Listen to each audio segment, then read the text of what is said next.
Welcome to the 11th video in the series called Video Standards, Signals, Formats, and Interfaces.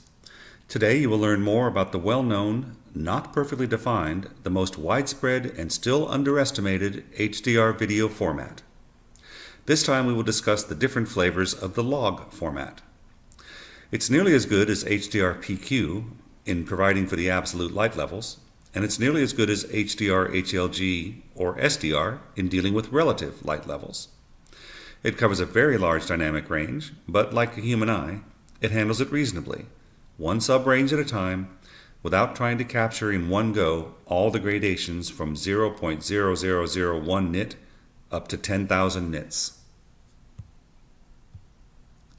There are many flavors of log format used in the production, post-production, and distribution of video content. Camera raw is a common name for camera sensor data taken before any processing. Camera log is the half-cooked camera output format suitable for post-production and conversion to digital cinema, HDR, and/or SDR video formats. Using the embedded metadata and referring to 18% gray level, the log data can be mapped to both relative levels in percents and absolute levels in nits. Camera log formats are specific to camera manufacturers, with some minor discrepancies in the metadata formatting and in the log curve shapes. The main reference level in log format is not 100% white. That's used for SDR and HDR-HLG, but rather it's an 18% gray value. For many decades, the photography and cinematography industry relied on an 18% gray card as a reference object for consistent image exposure and color balance handling. The workflow diagram at the bottom here shows how original log video data can be converted to the relative levels in percents and absolute levels in nits. With reference to a gray and/or white card, we can even find out the original scene's illumination level. One of the most popular log formats is the DPX, or Digital Pictures Exchange, format defined in the SMPTE 268 standard. This variant of log format is used in video and digital cinema post-production. By just looking at this beautiful but bleak image, it's hard to tell, is it good or bad? And is it suitable for further processing? Analysis of light levels statistics in the particular sub-ranges helps a lot.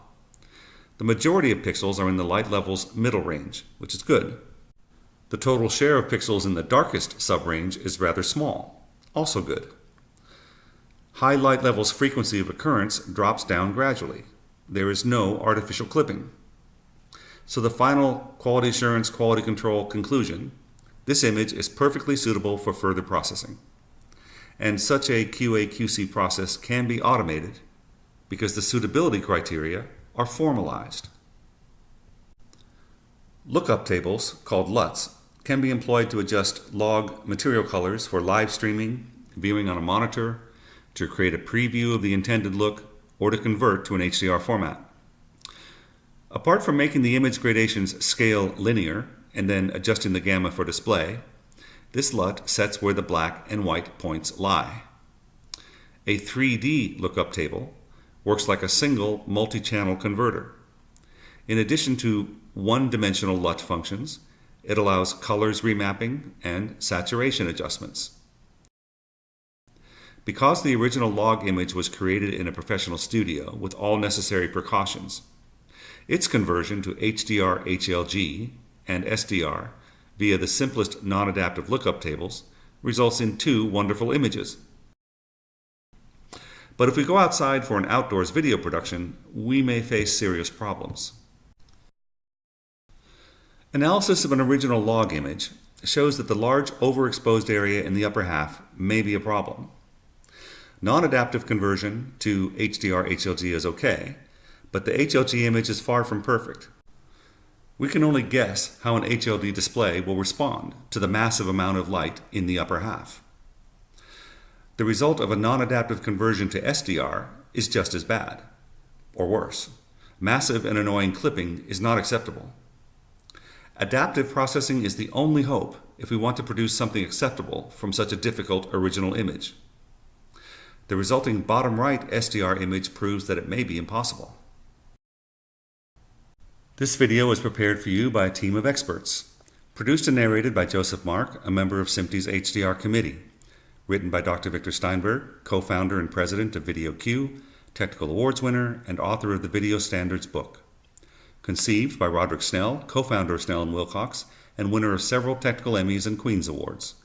Technical consulting is by Maxim Levkoff, author of the Video Encoding Cookbook. This video series is brought to you by VideoQ, and you can download these slides and this video from VideoQ.com. VideoQ makes products and services for all sorts of video and audio processing and quality assurance. Based in Silicon Valley with software developers and distributors in several countries. Thank you for watching.